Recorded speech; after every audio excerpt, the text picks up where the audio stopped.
Fala, meus queridos, tudo tranquilo? Ó, direito administrativo, atos administrativos, um dos assuntos mais importantes dessa disciplina. Por isso, antes de mais nada, inscreva-se aqui no canal, ative as notificações, manda esse vídeo, sobretudo para aquele amigo seu que está estudando para OAB, para concurso, está derrapando nessa disciplina. Tenho certeza que essa aula vai ajudá-los demais. Nós vamos com todo cuidado aqui que esse assunto merece, tá? Provavelmente, então, vamos dividir a abordagem desse capítulo em 3 vídeos. Aqui vamos começar de uma introdução e começar a falar de elementos do ato administrativo. Alguns deles requerem mais atenção e é por isso que eu vou deixar, então, para que a gente trate desse assunto em mais de uma aula, tá? Já deixa o seu caderno aí aberto. É importante que você vá fazendo anotações ao longo das minhas explicações. Nós não vamos fazer, por enquanto, ao menos, muitas referências à lei, à legislação, mas se você já quiser deixar o seu Vademecum aí aberto, ou estiver acompanhando ali a lei pelo seu computador ou pelo seu celular, Lei 9784 de 99, a Lei do Processo Administrativo Federal, que apesar de ser, tratar sobre um tema específico, é por muitos, de maneira muito acertada, considerada a teoria geral dos atos administrativos, né? Então, muito legal a gente vai fazer referências a ela, são importantes as referências que a gente vai fazer a ela, mas se você então quiser deixar aí aberto, já deixa aí o seu ambiente de estudo preparado, deixa de ser janjo, né? A gente tem que estudar com muito cuidado, revisar essa aula, revisar o material. Esse é um dos assuntos, por sinal, que eu mais gosto, porque é a base, né? E quando você tem uma boa base, não só em direito administrativo, mas em qualquer disciplina, isso torna a sua vida, o seu caminhar mais fácil, né? E isso vai ser muito importante aqui dentro de direito administrativo, tá? Então, legal, vamos lá, vamos começar, né, esse assunto. Então, quem está organizando aí o caderno, como eu faço em sala de aula para os meus alunos regulares, você que chegou aqui nesse canal e nesse vídeo agora, eu costumo ir organizando a sua vida aí para que você possa depois ter um material de referência rápida. Então, abre lá, capítulo tal, seja qual for, né? No meu caminhar geralmente é o 3º capítulo, capítulo 3, então, atos administrativos, primeiro tópico aí, né, o tópico 1, a gente vai falar de conceito de ato administrativo, e aqui dentro nós já temos alguns problemas, né, algumas discussões para a gente fazer, porque a depender da doutrina que você consulta, a depender do autor que você está se baseando, você vai encontrar os mais diversos, né, conceitos de ato administrativo, mas que eu consigo, de maneira didática, eu não tenho certeza, resumir esse conceito em alguns pontos, né? E aí eu vou te convidar para um raciocínio, então, né, para que a gente possa raciocinar em cima desse conceito, para vocês perceberem que não se trata, portanto, de decorar um conceito, mas sim de entender o que são os atos administrativos, né? E entender esse conceito, muito mais do que decorá-lo, vai fazer com que você perceba qual é o fundamento, quais são as bases que a nossa disciplina se apoia. Você que está acompanhando o meu curso já, né, nos vídeos anteriores, você já se acostumou, né, comigo fazendo referência aos fundamentos que eu vou te apresentar aqui. E o raciocínio que eu te convido para fazer, pessoal, é o seguinte: poxa, então o que é um ato administrativo? Vamos quebrar essa expressão, né? Ao invés de decorar, vamos entender. Vamos quebrar essa expressão ato administrativo. Então comecemos a falar de ato. O que é ato? Como é que você pode definir um ato, né? Olha, você pode dizer que ato é uma conduta, ato é uma ação, é uma atuação, né? Então, antes de ser administrativo, nós estamos diante de um ato. E aqui eu vou fazer referência sobretudo vocês que são meus alunos de maneira geral, que me acompanham aí nas diversas disciplinas que eu leciono, vamos fazer referência lá à teoria geral do direito civil, né? Porque lá você estuda fatos jurídicos, atos jurídicos, né? Negócios jurídicos, e aí lá você entende que ato é uma conduta, né? Na grande classificação da teoria geral dos fatos jurídicos, lá você entende que ato jurídico é uma conduta humana voluntária, né? E a gente pode tomar aqui emprestado esse conceito, né, interdisciplinar lá do direito civil para definir o que é ato aqui também, né? Antes de administrativo, a gente está falando de ato. O que é ato? Ato é uma conduta humana voluntária, né? Eu destaco aqui a ideia da conduta humana porque o direito, né, na minha visão, eu adoto a visão antropocêntrica do direito, e o direito ele se justifica, ele tem origem e se justifica no próprio ser humano. Né? Então, ato é uma conduta humana voluntária. Então começamos aí. E óbvio que eu estou falando de condutas humanas voluntárias que sejam relevantes para o direito. Né? Não cabe a nós fazermos esse debate nessa aula, ou seja, não é o objeto de estudo dessa aula, mas não haveria por que estudarmos uma conduta humana que não tem qualquer relevância ou não produz nenhum efeito no campo do direito. Então, para começar esse debate, ato administrativo, antes de ser administrativo, ele é um ato, e um ato é uma conduta humana voluntária. Né? E aí, por que você chamaria determinado ato de um ato religioso? Ora, porque ele está ligado ao mundo da religião.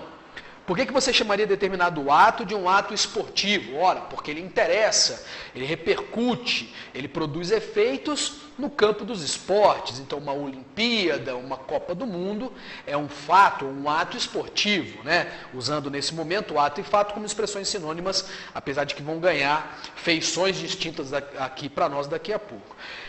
Por que você chamaria então um ato de um ato administrativo? Ora, porque ele produz efeitos, ele repercute, né, ele interessa ao mundo do direito administrativo. Então, numa primeira abordagem, de forma didática, nós vamos dizer que ato administrativo é toda a conduta humana voluntária que de alguma maneira repercute, que faz referência, que tem importância no âmbito do direito administrativo. Então, um conceito didático para você entender. O que eu estou te dizendo neste conceito, além, obviamente, né, da própria definição do que é ato administrativo, eu já estou fazendo uma exclusão aqui também. Ou seja, não serão atos administrativos aquelas condutas humanas que não interessarem, não tiverem repercussão, né, não fizerem referência ao mundo do direito administrativo. Tá? Então a gente já faz uma exclusão também para você saber que existem atos que não são administrativos, portanto. Tá? Então a primeira abordagem, uma abordagem propedêutica, é para você poder entender o que são atos administrativos dessa maneira geral. E aí vamos lá. Quais são, então, por que um ato seria administrativo? De que maneira um ato passa a interessar ao direito administrativo? Né? De que maneira esse ato ele repercute no âmbito do direito administrativo? Todos vocês sabem, vejam, estou te preparando para te levar ao conceito, ao invés de você decorar o conceito. Né? Todos vocês que me acompanham, né, têm aulas comigo já há algum tempo, ou mesmo você que chegou aqui agora, rapidamente você vai se acostumar com isso, sobretudo você que já é um administrativista por profissão, você já estuda esse assunto há um tempo, você sabe que como pedra fundamental, né, como pedra de toque, o direito administrativo, ele se calca em dois grandes princípios, que é o princípio da supremacia do interesse público e o princípio da indisponibilidade do interesse público. Então você pode concluir com muita segurança que interessa ao mundo do direito administrativo, né, repercute no direito administrativo, toda situação jurídica que fizer referência ao interesse público. Isso já é um bom critério para você começar a definir o que é ato administrativo, nesse critério daquilo que interessa ao direito administrativo, daquilo que é importante ao direito administrativo. Então veja só, um ato é uma conduta humana voluntária e ele é administrativo porque ele repercute, ele interessa, ele faz referência ao âmbito do direito administrativo. Quando então, Jorge, que ele faria referência? Olha, quando ele estivesse de alguma forma ligado, quando ele repercutir, né, fizer referência, estiver ligado ao interesse público. Pronto, eu já te dei uma boa base para que você, quando ler esse conceito na doutrina, né, vocês que são meus alunos e têm meu material, né, vocês já vão se deparar logo de pronto ali com uma definição, mas para quando você se deparar com essa definição, você já está preparado. Você, realmente, isso aqui faz referência ao direito administrativo e, portanto, né, faz referência ao direito administrativo porque está ligado ao interesse público. Então, pronto, eu já te preparei para agora te apresentar um conceito. O que seria atos administrativos? É toda a conduta humana, mas agora uma conduta da administração pública ou de quem lhe faça as vezes, né? Nós já estudamos o capítulo, pelo menos os meus alunos regulares, eles não estão aqui gravados, né? Eu vou gravar essa aula em momento oportuno, mas a gente já estudou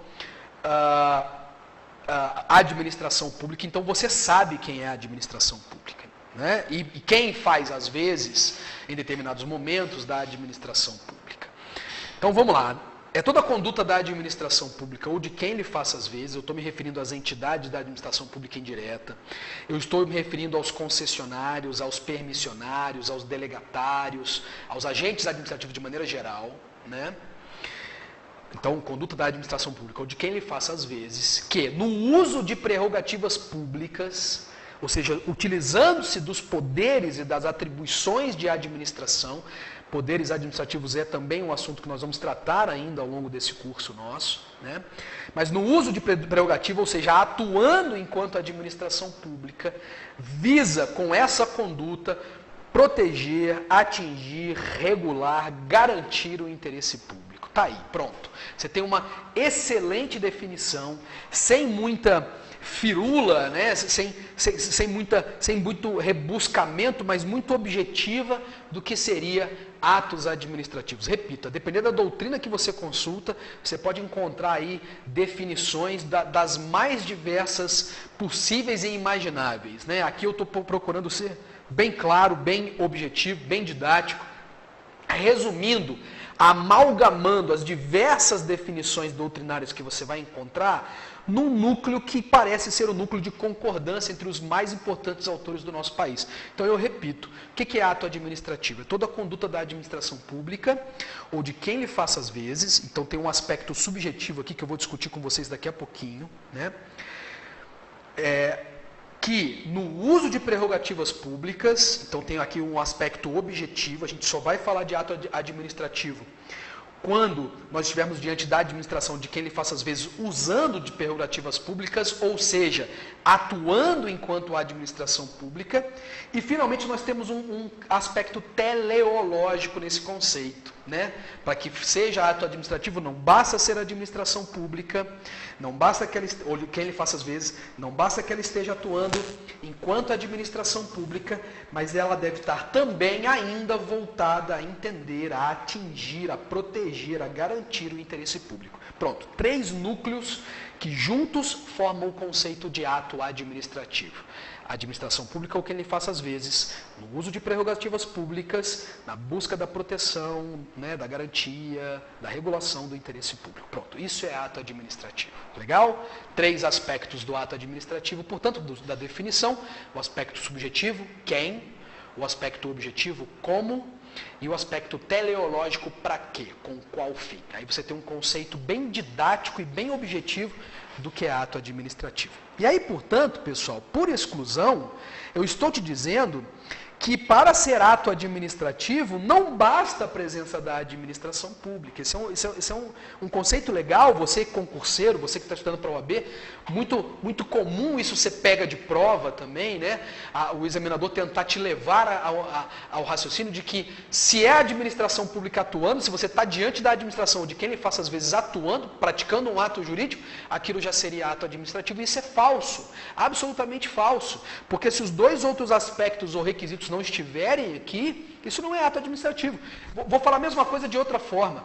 Você pode, e vai acontecer com bastante frequência, você se deparar com a administração pública atuando e aquilo não é um ato administrativo, né? Você vai perceber, portanto, a existência de atos jurídicos praticados pela administração pública que você não vai chamar de atos administrativos, né, porque ela não preenche todos esses requisitos. E aí, portanto, eu também estou te dizendo, por consequência, que existem os atos da administração. Olha que legal isso. A doutrina vai dizer, então, que existem os atos administrativos, esse que nós já conceituamos, e que existem os atos da administração pública. E, portanto, o que são atos da administração pública? São atos praticados, realizados pela administração pública, então o critério subjetivo continua o mesmo, você está diante da administração, ou por quem lhe faça às vezes, mas você vai perceber a administração pública atuando como um particular, na busca da proteção, da garantia de interesses que são privados dela. Ela não está atuando como administração pública, ela pode ser equiparada a um particular. Eu vou te dar um exemplo. A administração pública, por exemplo, a prefeitura de uma cidade, quando ela visa ou ela procura um banco para abrir uma conta bancária. Veja, este contrato de abertura de conta, imaginando que ato administrativo possa ser bilateral, eu vou discutir isso com vocês daqui a pouco também, esse ato, melhor dizendo, o contrato de abertura de conta, é um contrato estritamente privado, regulado pelo direito privado. Se você substituir a administração pública por um particular, esse é um bom critério, até essa é uma boa técnica para você perceber se o ato é administrativo ou da administração.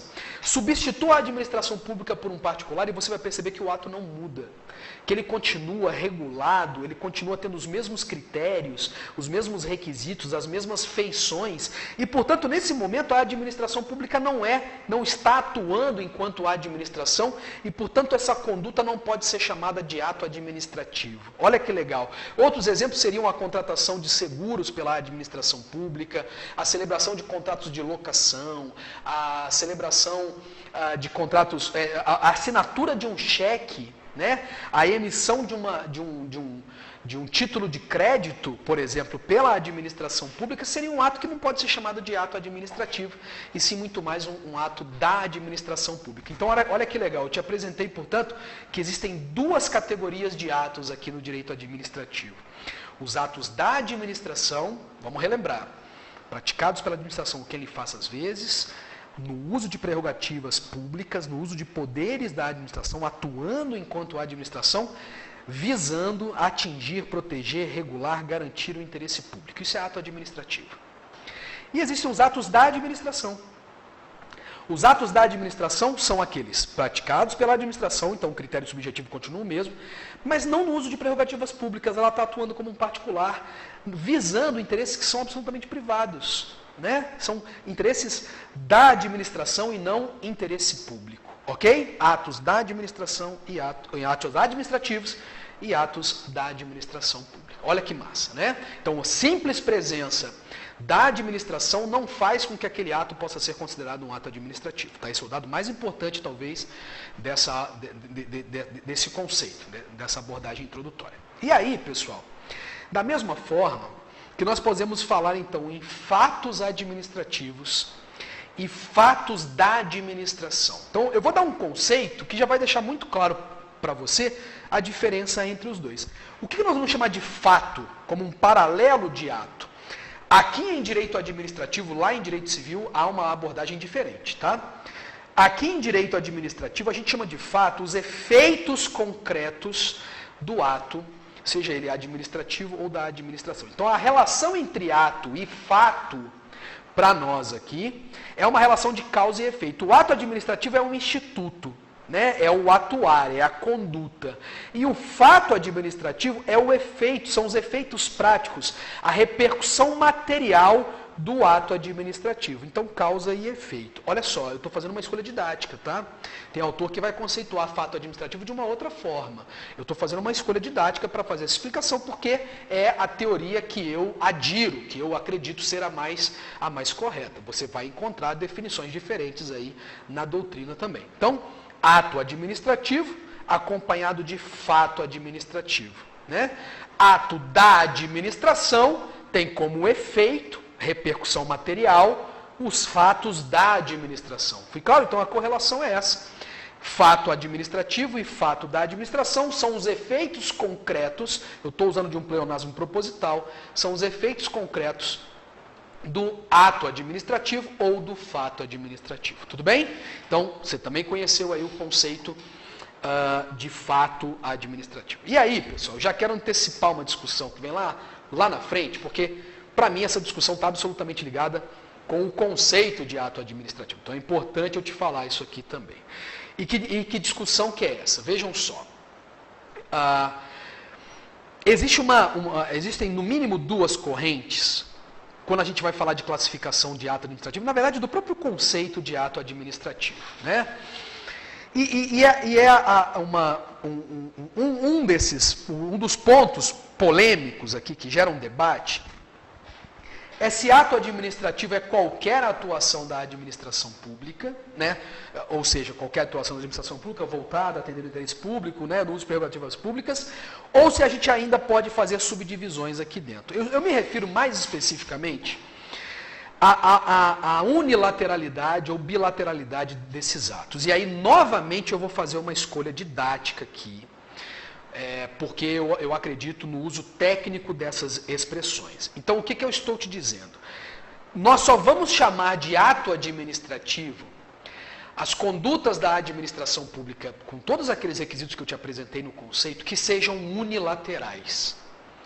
Ou seja, que dependam da exclusiva manifestação de vontade da administração pública. Quando você estiver diante de uma atuação da administração pública que, para repercutir os seus efeitos, que para gerar os seus efeitos, dependa de uma manifestação de vontade de outra pessoa, sobretudo do particular, aí eu vou chamar isso não mais de ato administrativo, mas sim de contrato administrativo. Tá? Então, para mim, existem os atos administrativos, para mim, e estou apoiado em boa doutrina, acho que vocês já entenderam isso. Existem os atos administrativos e os contratos administrativos. Os atos administrativos, com todos aqueles requisitos do conceito que eu te apresentei anteriormente, acrescentando o fato da unilateralidade. E o contrato administrativo também tem todos os requisitos daquele conceito que eu te apresentei anteriormente, mas marcado pela bilateralidade. Então, para mim, é contrato administrativo, aquela atuação bilateral da administração pública. Tá? Estou dizendo isso por quê? Porque alguns autores vão falar em ato administrativo unilateral, ato administrativo bilateral e contrato administrativo quando esta atuação tiver repercussão econômica. Né? Não posso discordar, essa é uma boa abordagem também, mas para mim, eu não faço essa diferenciação. Né? Então, para mim, existem os atos administrativos e os contratos administrativos, os primeiros unilaterais e os segundos bilaterais. Da mesma forma que haveriam, então, os atos da administração e os contratos da administração, né? Com aquela mesma repercussão, efeitos, o primeiro, né? Marcado pelo uso das prerrogativas públicas e o aspecto teleológico, que é voltado a atender, a proteger o interesse público, e o segundo, contratos da administração, seriam aqueles contratos que interessam exclusiva e particularmente a administração pública, ela estaria atuando enquanto um particular, tudo bem? Vejam só, né, o que parece ser um simples conceito, a gente fez uma abordagem aqui muito mais profunda, né, para falar de todas as polêmicas, né? ou pelo menos de alguns das discussões mais importantes quanto ao próprio conceito de ato administrativo. Maravilha? Então, o tópico 1 nosso, definição de ato administrativo, já foi. Nós passamos agora para o segundo grande tópico no qual nós vamos terminar essa aula, e na próxima aula, então, a gente vai continuar falando dos elementos do ato administrativo. Elementos do ato administrativo. Aqui nós também vocês podem encontrar também este assunto chamado de requisitos do ato administrativo. Então, pessoal, vejam só, eu vou chamar a atenção que no próprio nome do assunto já temos um problema.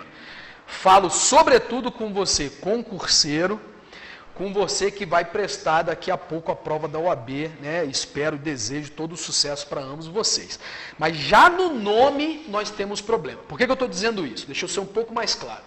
Porque um próximo assunto, um próximo tópico que a gente vai estudar são os atributos ou características do ato administrativo. Tá? E aí, o que muitos examinadores maldosos, tem um grande amigo meu que fala que dentro de cada examinador mora um Jorge Albernaz. Ele não deixa de ter razão. Tem examinador que é filho da mãe, que ele vai cobrar de você o conhecimento macro desse assunto, né? Ou seja, um conhecimento que não seja do tópico especificamente, mas da própria abordagem, um conhecimento sistemático ou sistêmico desse assunto. E aí ele vai tentar te confundir com os nomes. Elemento é uma coisa, atributo é outra, requisito é uma coisa, característica é outra. Tá? Então, você tem que entender, o que nós vamos falar aqui agora são os elementos ou atributos. Eu vou te dar uma manha para você guardar isso daqui a pouco. Características, elementos ou requisitos. Atributos ou características é outro assunto. E aí eu faço uma brincadeira dentro de sala de aula, uma brincadeira totalmente lúdica para você poder guardar isso aqui. Pelo sucesso que fez, todo mundo conhece o filme Vingadores. Se você não viu, você não assistiu ao filme, eu quero dizer, certamente você viu aí na internet a tal da luva lá do Thanos, etc. e tal. Veja só, para que a luva produzisse, para que a luva tivesse as características e os poderes, né, que se pretende que ela tenha, o Thanos teve que reunir as joias do infinito, né, as Infinity Stones.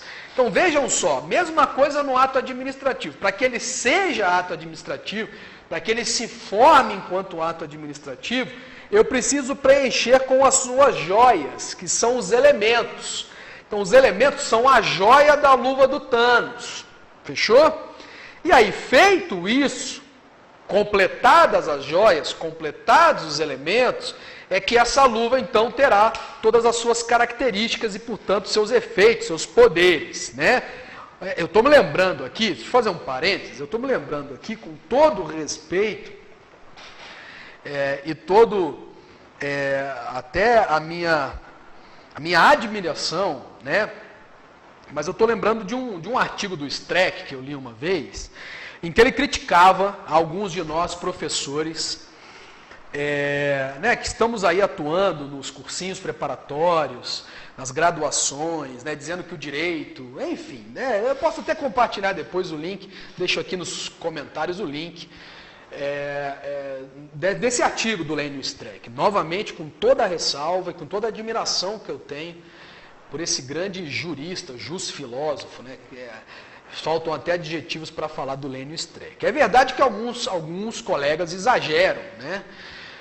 Mas a gente pode abordar qualquer ciência de diversas formas. De uma forma técnica, de uma forma absolutamente acadêmica, e isso é importante, ela merece ela merece? Não, ela talvez seja a base de toda a construção do conhecimento, não tenho dúvida disso, né?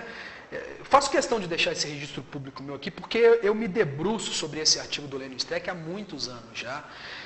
Em 2020, agora em março, eu completei 16 anos de docência jurídica, né? E muitas vezes me pego pensando sobre isso também. Então faço um parênteses aqui na aula até para a gente dar uma relaxada. E aí o Lênio Streck, nesse artigo, ele vai criticar, né, alguns de nós usando aí métodos que são muito exagerados, né, que são muito lúdicos, né, como se o direito estivesse sendo desmerecido. Pessoal, a gente tem ouvintes e públicos para toda a ciência, né, e muitos dos grandes cientistas formaram a sua fama quando eles foram didáticos, né? Então, o que eu estou te dizendo existe realmente a abordagem técnica e acadêmica de qualquer assunto, e uma abordagem que seja lúdica, acessível, né? Que seja democrática, para que a ciência chegue a todos nós. Felizmente, eu posso bater no peito e dizer que eu sei usar as duas linguagens. Eu consigo falar com um acadêmico, com um técnico, com um estudioso, mas uma das minhas grandes paixões é falar com vocês que ainda estão no caminhar, você também que é leigo, que está chegando agora, que é formado, como já tive muitos alunos, formado em biologia, em engenharia, em educação física, e está estudando para concurso público, cara, e você precisa de uma abordagem mais técnica. Então é por isso que eu falo, com toda a vênia, a opinião do Lênio Streck, é por isso que eu faço essa abordagem lúdica, sem desmerecer a ciência do direito administrativo, ciência na qual me fiz doutor. Então seria uma incoerência eu estar desmerecendo, mas é que agora eu falo para um público específico e tenho orgulho de falar de forma didática, democrática e lúdica. Tá? Então me perdoe o desabafo, mas luva do Thanos, é isso mesmo, porque aí você pode compreender. Os elementos, portanto, são as joias do infinito. Somente depois que preenchidos os elementos é que você pode falar que existe a luva, ou seja, que existe o ato administrativo. Formado o ato administrativo, é que ele passará a ter atributos, as suas características, os seus efeitos. E aí esse é um assunto que a gente estuda em momento oportuno, tá? Espero ser didático. já no nome a gente precisa ter cuidado. Elemento é uma coisa, atributo é outra. Requisitos, né, sinônimo de elemento é uma coisa, característica, sinônimo de atributo é outra coisa. Fechou? Como se não bastasse, nós estamos diante, portanto, eu crio aqui um método mnemônico. Nós temos uma palavrinha que vai te ajudar a lembrar dessas características, tá? Ou, meu Deus, desses elementos do ato. Veja só, até eu, né? No momento aqui de falar, a gente acaba usando expressões que são sinônimas e não podem ser utilizadas. A gente não pode trocar os nomes, tá? Por quê? Porque a gente pode formar uma palavrinha ridícula, que não significa nada, mas que te lembra dos 5 elementos do ato administrativo. Essa é uma boa técnica também. Elementos só são 5. Né? Vai fazer uma prova de direito administrativo, lá no comecinho da prova já escreve os 5 elementos do ato administrativo, porque aí você não confunde mais com os atributos. Me refiro a competência, forma, finalidade, motivo e objeto. Competência, forma, finalidade, COFOFI, MOB. Motivo e objeto. COFOFI, MOB. COFOFI, MOB é o nosso método mnemônico de você lembrar quais são os 5 elementos do ato administrativo. COFOFI, MOB. Legal? Competência, forma, finalidade, motivo e objeto. Nós vamos nesse vídeo então falar só da competência. No próximo vídeo eu me dedico, portanto, aos demais 4 elementos para a gente encerrar esse assunto e deixo para o terceiro vídeo para a gente estudar então os atributos do ato administrativo e falar um pouquinho de classificação dos atos também. Legal? Então, COFOFI, MOB, comecemos pela competência. Então, estamos no segundo tópico, elementos do ato administrativo. O subtópico aqui dentro, 2.1, seria então o primeiro elemento, que é a competência. Eu vou começar então te dando uma definição de competência, né? Então bota aí, letra A, definição. O que é competência? Competência é o poder legal atribuído à autoridade administrativa em virtude do cargo que ocupa para a prática de atos administrativos. É o elemento subjetivo do ato administrativo, a competência, né? É o poder legal, isso já te dá um nome importante, né? Na verdade, uma dica importante, é o poder legal atribuído ao cargo administrativo, né? Ao cargo público, usando o cargo público aqui numa expressão genérica, né? Mas a autoridade administrativa, em virtude do cargo que ocupa para a prática, para a realização do ato administrativo. Tudo bem? Esse é o conceito de competência. E aí eu já chamo, então, a atenção dos senhores e senhoras para o fato de que a competência é um elemento vinculado do ato administrativo. Isso vai ficar mais claro numa tabelinha que eu vou fazer no final do próximo vídeo. Eu vou te apresentar uma tabelinha muito importante. O que eu quero dizer que é um elemento vinculado? Eu estou te dizendo que a competência está sempre definida na lei. Olha o que até o conceito já te lembrou disso. Poder legal. Significa, portanto, que a competência está sempre definida em lei. E isso que eu te apresentei vai ser um fundamento importantíssimo para algumas características que eu vou ressaltar, destacar sobre a competência daqui a pouco. Legal? Então, a competência é o poder legal e isso faz com que a competência sempre, obrigatoriamente, esteja definida em lei. A lei é que vai, então, estabelecer quais são esses poderes e qual é a autoridade administrativa que é competente para a prática daquele ato administrativo. Olha que maravilha isso, muito tranquilo, né? Então, a definição de competência já foi. Gostaria, então, agora de te apresentar algumas características da competência, tá? Características da competência. Então, vamos lá. Características desse elemento, né, ou comentários sobre a competência. Primeira característica, exatamente, e tudo que eu vou falar agora, pessoal, se funda no fato de que a competência está definida em lei, né?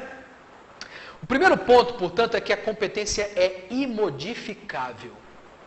O que significa dizer isso? Significa que a autoridade administrativa, por sua vontade, não pode aumentar, não pode reduzir, não pode alterar a competência que ela detém em virtude da ocupação daquele cargo. Ora, por que a competência é imodificável? Eu já te falei, porque somente a lei, se a competência é definida pela lei, somente a lei pode realizar qualquer tipo de alteração na competência atribuída à autoridade administrativa. Então, a competência é imodificável, exatamente porque só através de uma nova lei é que eu posso... Está vendo como é que é fácil? É que eu posso provocar qualquer alteração na competência daquele ato administrativo. Muito legal, né? Muito legal e muito fácil também de você compreender isso. Ótimo.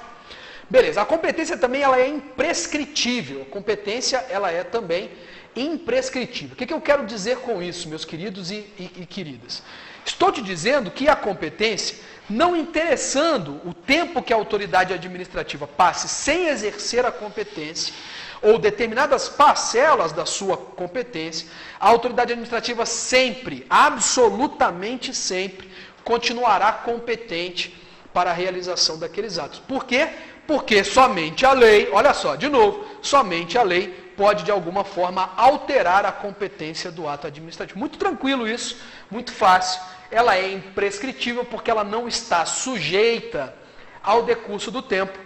A autoridade administrativa não perderia ou não perderá a competência, mesmo que ela passe anos e mais anos, tempos e mais tempos, sem exercer toda a sua competência ou ainda que seja alguma parcela da sua competência. Muito fácil de você entender isso também, tá? Ela é, portanto, imprescritível, né? Ela não se modifica com o decurso do tempo. Olha que maravilha, né? Vamos lá, ela também é de exercício obrigatório. A competência ela é o elemento vinculado do ato. Eu já te disse o que é isso, você vai entender o que são os atos vinculados lá na aula sobre a classificação dos atos administrativos, mas eu já estou te dizendo agora que a competência é um elemento vinculado. O que significa, e portanto de exercício obrigatório? O que significa dizer isso? E isso é muito legal porque isso gera repercussões, ou isso está confirmado lá pelo direito penal, por exemplo. Está confirmado pela Lei 8.112, quando ela vai falar de prevaricação, como uma das grandes faltas, né, punível com demissão até, do servidor público. O que eu estou te dizendo? Eu estou te dizendo que se a autoridade administrativa é competente para a prática de um ato, e que se ela é provocada, ou ainda que ela não seja provocada, se ela está diante de uma circunstância em que a lei a obriga a realizar aquele ato administrativo, e só ela é a competente para realizar aquele ato, ela está obrigada a exercer, ela não pode deixar de exercer, né, de praticar o ato administrativo sob pena de responsabilidade pessoal. E essa responsabilidade pessoal configura inclusive um crime chamado crime de prevaricação, quando a autoridade administrativa retarda ou não pratica o ato administrativo, quando de ofício ou provocada, sendo ela competente, deveria praticar. Veja só a força que esse elemento administrativo, competência, tem, portanto. Além dela ser imodificável, além dela ser imprescritível, ela também é de exercício obrigatório. Legal? A competência também é irrenunciável, e isso, na verdade, já tem que ter ficado claro para vocês quando eu falei da imodificabilidade do ato, da competência. O que significa dizer? Significa dizer que a autoridade não pode, portanto, abrir mão da competência. Significa, portanto, que a autoridade não pode, simplesmente por uma declaração de vontade própria, dizer assim, não, eu não quero mais ser a competente para a prática desse ato. Pessoal, isso é lógico. Você já entendeu aí o nosso requisito, né? Na verdade, o nosso raciocínio, melhor dizendo, que, ora, se é a lei que define a competência, somente a lei, portanto, pode modificar a competência, inclusive excluindo da competência de determinado cargo a prática de determinado ato administrativo. Então, já entendemos aqui a questão da irrenunciabilidade.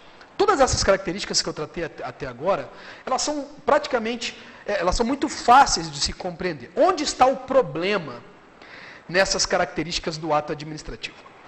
Está na intransferibilidade. Porque, como mais uma característica do ato, do elemento competência, eu vou te dizer que a competência é intransferível. Isso está expresso na Lei 9784. A competência não se transfere. E é isso. Eu vou te apresentar uma regra geral que é essa. E o que eu quero dizer com isso?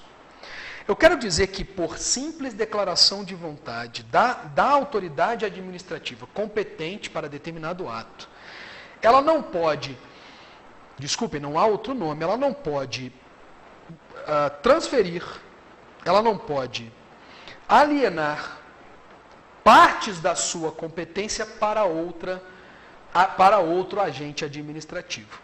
Então, como regra, a competência é intransferível. E aí, portanto, você que já conhece o assunto, vai me dizer assim, Jorge, mas e o Instituto da Delegação e da Avocação? Que é o que a gente vai estudar agora, né? Isso não seria paradoxal dizer que a competência é intransferível, sendo que a própria Lei 9784 de 99 vai prever a possibilidade de transferência de parcelas da competência através dos institutos da delegação e da avocação. E aí, como é que você sai dessa? Olha só, o que a doutrina vai dizer sobre esse tema? Ela vai dizer assim, não há incoerência entre a intransferibilidade, característica da competência e os institutos da delegação e da avocação. Harmonizando as duas coisas, a doutrina vai nos ensinar o seguinte, ó. Quando a Lei 9784 fala que a competência é intransferível, ela está te dizendo que a autoridade administrativa não pode, por livre declaração de vontade, transferir de forma perpétua ou absoluta parcelas da sua competência. Entretanto, é possível, de maneira transitória, precária, haver a transferência parcial de parcelas da competência. Institutos esses, então, os institutos que vão permitir essa transferência precária, parcial, né, e temporária, são os institutos da delegação e da avocação. Ok? Então ficou claro? A regra é, não se transfere, a competência é intransferível. Entretanto, de forma excepcional, né, ou melhor, de forma transitória, precária, provisória, nós podemos ter aí a transferência de parcelas da competência através dos institutos da delegação e da avocação. Então, terceiro tópico aqui dentro do elemento, letra C, vamos estudar aí delegação e avocação, ok? Para a gente esgotar o estudo da competência. Primeira informação que eu quero te dar. A avocação não é o contrário de delegação. Primeiro tópico, e isso, você concurseiro, você que está estudando para o OAB, já cansei de ver essa afirmação em prova, querendo te levar ao raciocínio de que a avocação seria o contrário de delegação, ou que a avocação é a forma de se revogar uma delegação. Então, o primeiro ponto é que, apesar de serem institutos parecidos, eles absolutamente nada têm a ver um com o outro, não são sequer antônimos ou o inverso um do outro. O primeiro ponto é esse, tá? A única coisa que os aproxima é que são institutos que vão permitir a transferência de parcelas da competência, cada qual com os seus requisitos ou as suas hipóteses. Comecemos o estudo da delegação. Comecemos falando primeiro, então, de delegação. Como é que eu vou conceituar para os senhores e senhoras o que é delegação? Delegação é a transferência precária, provisória, de parcelas da competência que pode acontecer, a delegação, que pode acontecer em todas as circunstâncias que forem necessárias para regular continuidade do serviço público, para regular prática do ato administrativo. Então, isso é delegação, né? Acabei de te dar um conceito, se você quiser anotar, volta no vídeo, para que você anote, é a transferência precária, provisória, de parcelas da competência, que pode ser realizada toda vez que for necessário para regular manutenção do serviço, prestação do serviço, para regular a prática do ato administrativo. Isso é delegação. E aí, com esse conceito, então, eu quero te apresentar algumas características da delegação, que já estão, portanto, nesse meu conceito que eu te apresentei. Na própria definição, você já extrai essas características. Vamos lá. Primeiro, a delegação é sempre um ato administrativo precário. Ou seja, mesmo quando realizada por prazo indeterminado, ela pode ser revogada a qualquer tempo. Então, precariedade significa isso. Significa, mesmo quando realizada com prazo especificado, por prazo determinado, uma delegação, e daqui a pouco eu vou te dar um exemplo, uma delegação que se dá, que pela portaria foi feita até dia 30 de abril, ainda que haja data determinada, prazo determinado, ela pode ser revogada a qualquer tempo. Isso é a precariedade. Ela é sempre provisória, ou seja, ela sempre vai terminar, ainda que seja feita por prazo indeterminado. Muito ligado à ideia de precariedade. Precariedade significa dizer que ela pode ser cancelada a qualquer tempo. Provisoriedade significa dizer que ela vai terminar, ela tem fim, ela nunca é permanente, nunca é perene. Tá? Então ela é sempre provisória, primeira característica, ou melhor, ela é sempre precária, primeira característica. Segunda característica, ela é sempre provisória. E ela é sempre parcial, significando dizer que nunca pode haver delegação de toda a competência de uma autoridade para outra. Isso vai ficar mais claro ainda daqui a pouco, quando eu for te falar que existem, portanto, parcelas da competência que são intransferíveis. Mas já agora eu estou te dizendo, a delegação nunca permite a transferência total da competência de um agente administrativo ou de uma autoridade administrativa para outra. Tá? Então já te apresentei 3 características. Vou te apresentar a 4ª agora. Já foram precariedade, provisoriedade e parcialidade. Ela é sempre precária, provisória e parcial. 4ª, ela é uma regra geral, que é o final do nosso conceito. O que significa dizer que ela pode ser praticada a qualquer tempo, sempre que for necessário para a boa condução do ato administrativo ou do serviço público.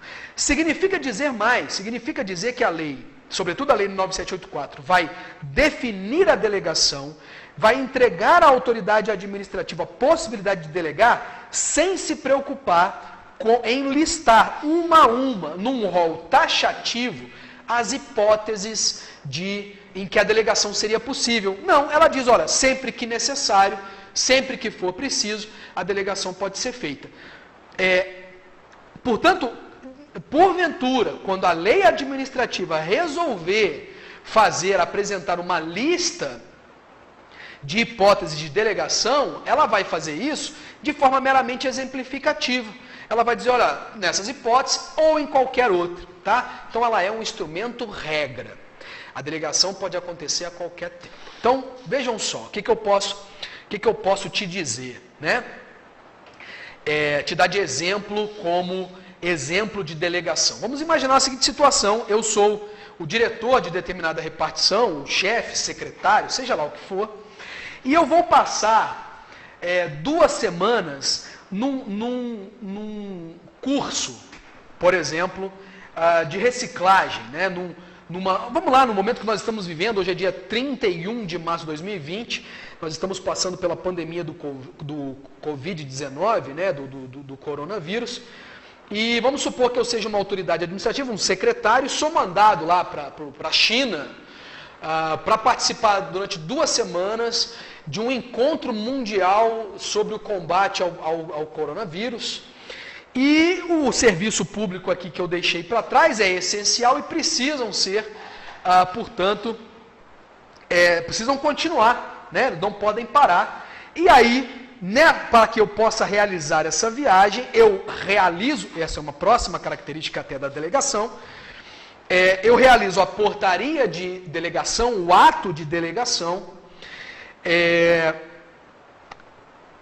transferindo para o subordinado determinadas competências, dizendo quais são as competências, então, que ele poderá exercer em meu nome durante a minha ausência. Então, isso seria a delegação. Título de exemplo seria esta a delegação. Disso, pessoal, surgem mais comentários, mais características para eu te apresentar. Primeiro, como regra, até por uma segurança no serviço público, como regra, a delegação será um ato formal e, portanto, escrito. Ela deve ser realizada, portanto, atendendo ao princípio da publicidade também, né, dos atos administrativos. Ou seja, por padrão, a delegação tem que acontecer por portaria, publicada no diário oficial, né, do órgão ou da entidade política sobre o qual estão subordinados ali aqueles agentes públicos. De forma excepcional, é aceita a delegação verbal, sobretudo nas situações de urgência ou emergência pública.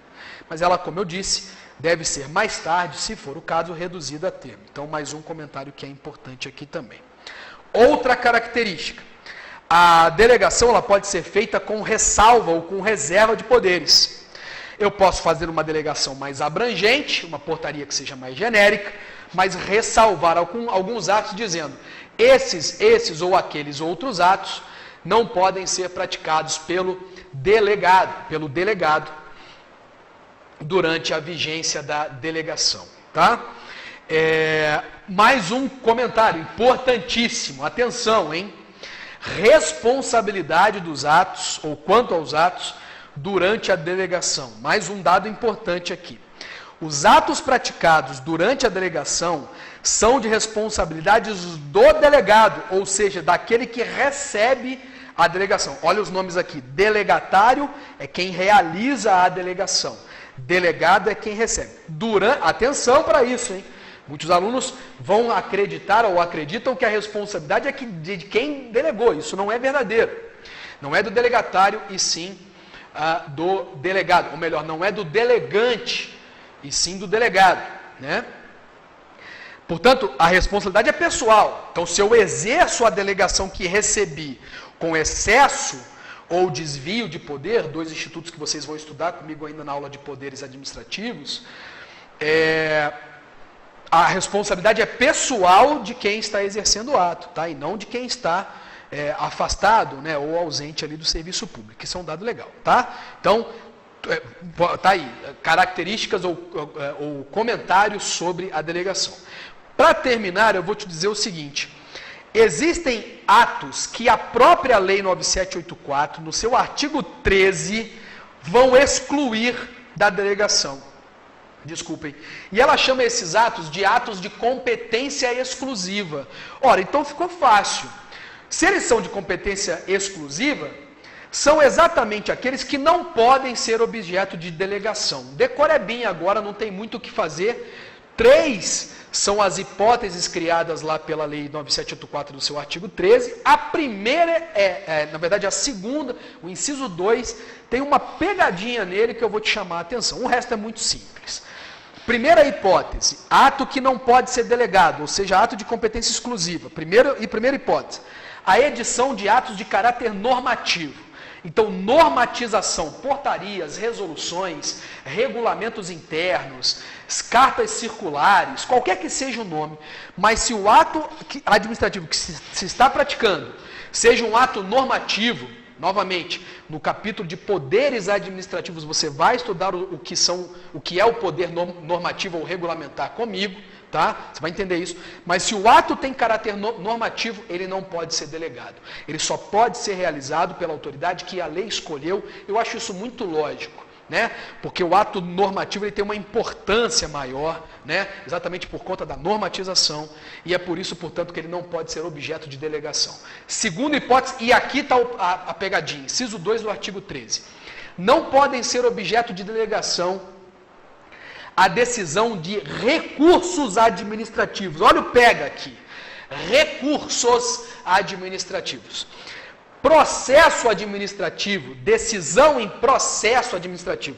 Se for a decisão de primeiro grau ou de primeira instância, é porque não se fala em instância no direito administrativo, seria mais correto falar em grau.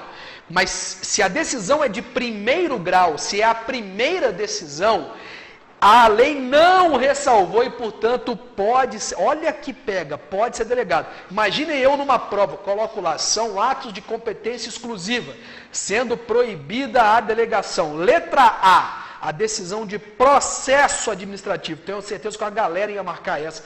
E a lei não falou processo, a lei falou recursos. Só não podem ser delegadas as decisões em recursos administrativos. A decisão de segundo grau da autoridade revisora, a autoridade decisória do primeiro grau pode perfeitamente, e o próprio processo administrativo previsto na Lei 9784 e previsto na Lei 8.112, o PAD, Processo Administrativo Disciplinar, prevê perfeitamente a delegação da autoridade decisória à comissão administrativa, à comissão processante, né? Então isso tem que ficar muito claro, muito cuidado com o inciso 2. E o inciso 3 vai escancarar a porta, ele vai dizer, olha, toda e qualquer outra matéria que a lei definir como competência exclusiva não pode ser delegada. Aí dá vontade de falar para a Lei 9784, jura? Né? Porque, se é de competência exclusiva, isso significa exatamente que não pode ser objeto de delegação. Muito tranquilo, né?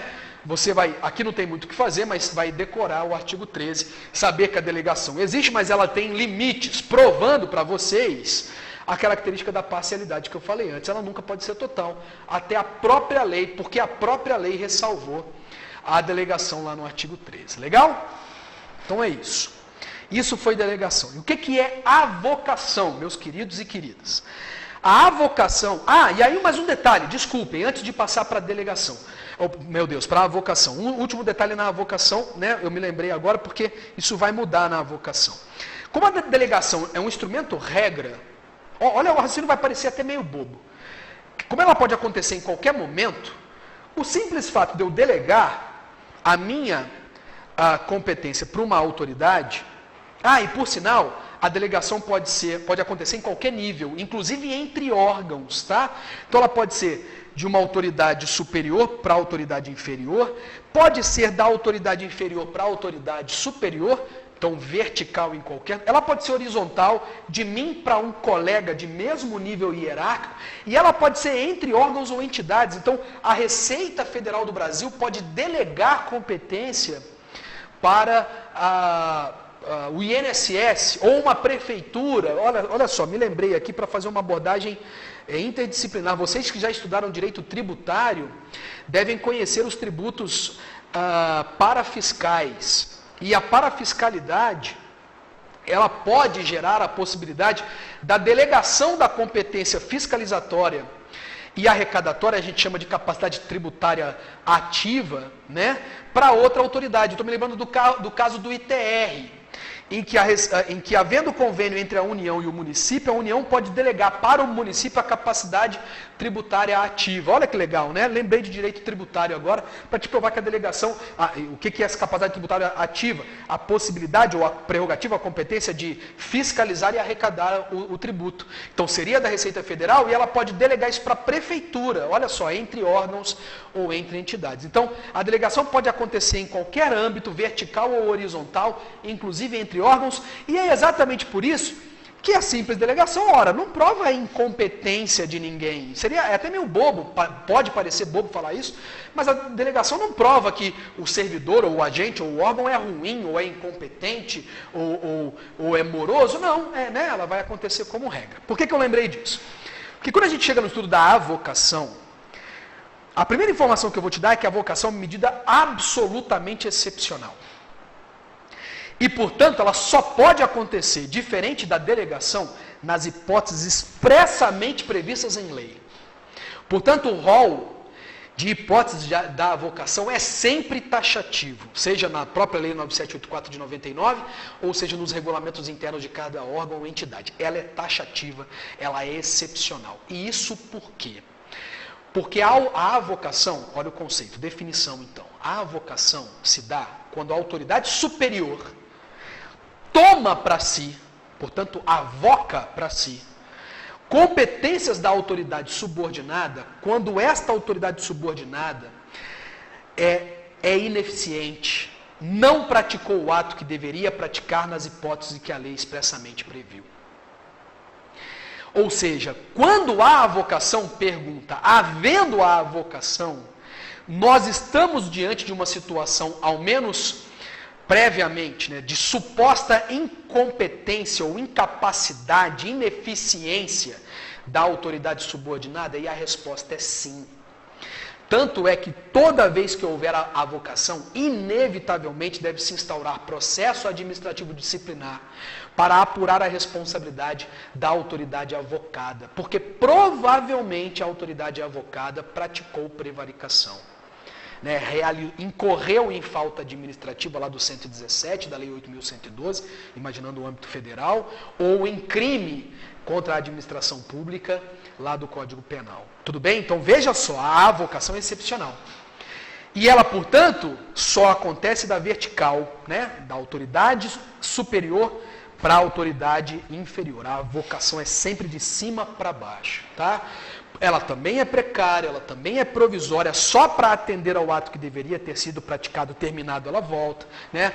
Ela também não pode ser total, ela não é renunciável, né? Tudo que a gente falou na delegação se aplica aqui também. Né? Nesse ponto elas são próximas. Mas há uma grande diferença e, portanto, provando para você que o contrário de delegação não é a avocação, que para cancelar uma delegação a gente não usa a avocação, a gente usa o instrumento da portaria de revogação de uma delegação. Tudo bem?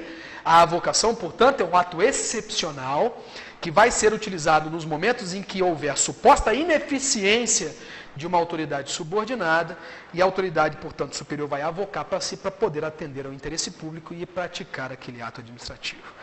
Ufa, olha só, foi só competência isso, hein? Espero que vocês todos tenham gostado. A gente vai continuar no próximo vídeo falando de elementos do ato administrativo, das joias do infinito da nossa luva do direito administrativo, tá? Chegou até aqui, inscreva-se no canal se ainda não fez, ative as notificações, indique um vídeo para um amigo, tenho certeza que o vídeo vai ajudá-lo, divulgue o nosso canal sempre que você puder, a gente está crescendo cada vez mais, levando ensino, espero eu, de qualidade, né, educação, informação de qualidade a todos vocês, técnica, apoiada na doutrina, né, para que eu possa contribuir um pouquinho com a formação de vocês e retribuir muito daquilo que eu recebi ao longo da minha vida também. Fiquem todos com Deus, um grande abraço, bons estudos, deixa de ser janjo, revise essa aula, vai na doutrina, lê a Lei 9784, para que você possa cada vez mais melhorar, não só você que é meu aluno, para a minha prova, mas para você sair de toda essa situação como um excelente profissional. Grande abraço, meus queridos janjos e janjas.